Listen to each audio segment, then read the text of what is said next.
there, Grumpy Old Fart here. I'm doing an advanced Dungeons and Dragons story. I'm titling this one the Come to Gruumsh moment. Yeah. If you, before I get into this though, if you enjoy my content, it would really help me out if you could hit the like button, subscribe to my channel, share my content on all of your platforms, and post a comment or two.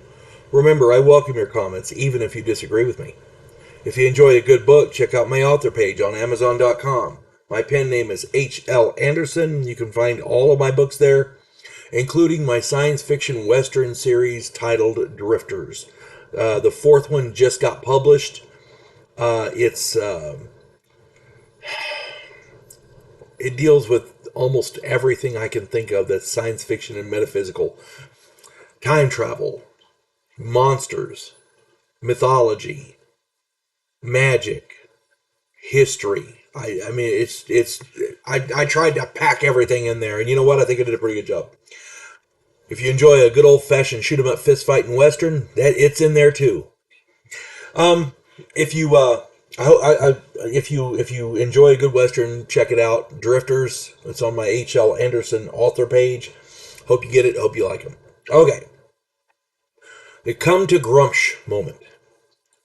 Maybe I should title it the Come Away from Gruumsh moment. I don't know. Anyway, this is a story from my good friend Chris's game.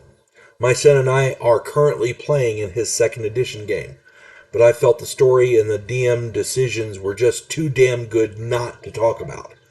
A lot of this could be construed as advice, but Chris is an excellent dungeon master, so, either way, hopefully it'll be a good story. This is an example of how players can get screwed over by other players and how a really good, high-quality, and intuitive dungeon master can help to alleviate a bad situation. Before I go into the meat of this, I have to reiterate that the entire purpose of tabletop role-playing games is to have fun. The players are there to have an enjoyable time.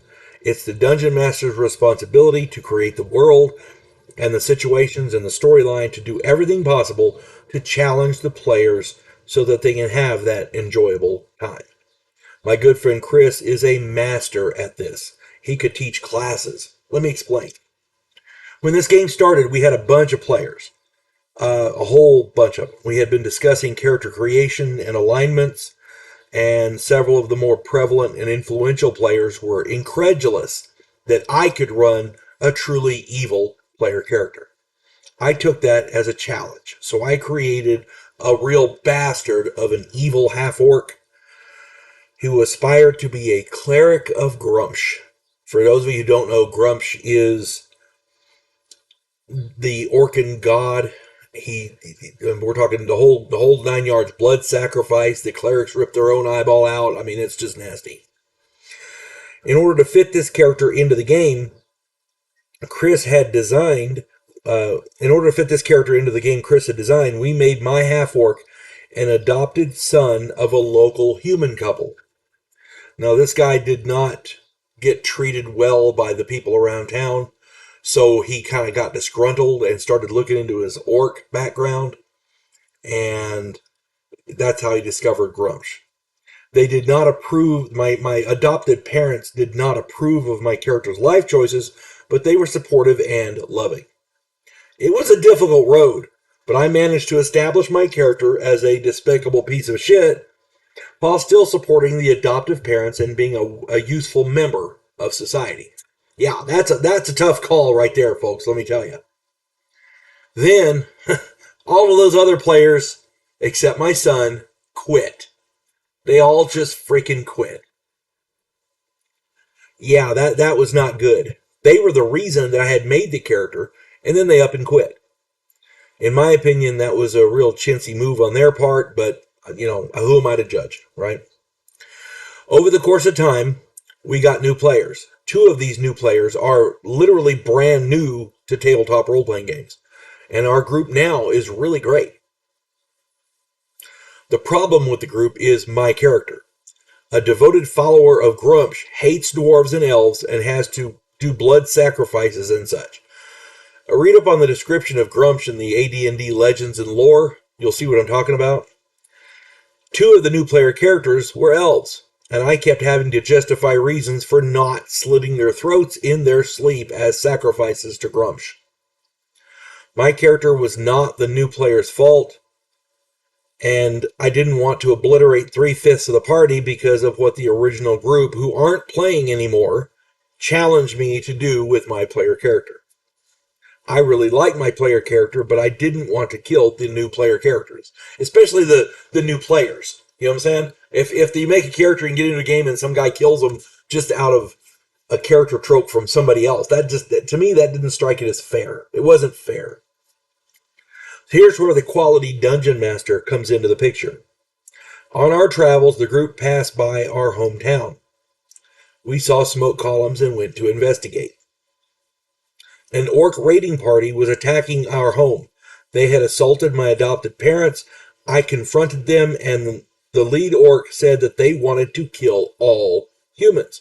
Even though I had put a symbol of Gruumsh on the door to keep them safe from orcs, they still attacked my parents, my character's adoptive parents.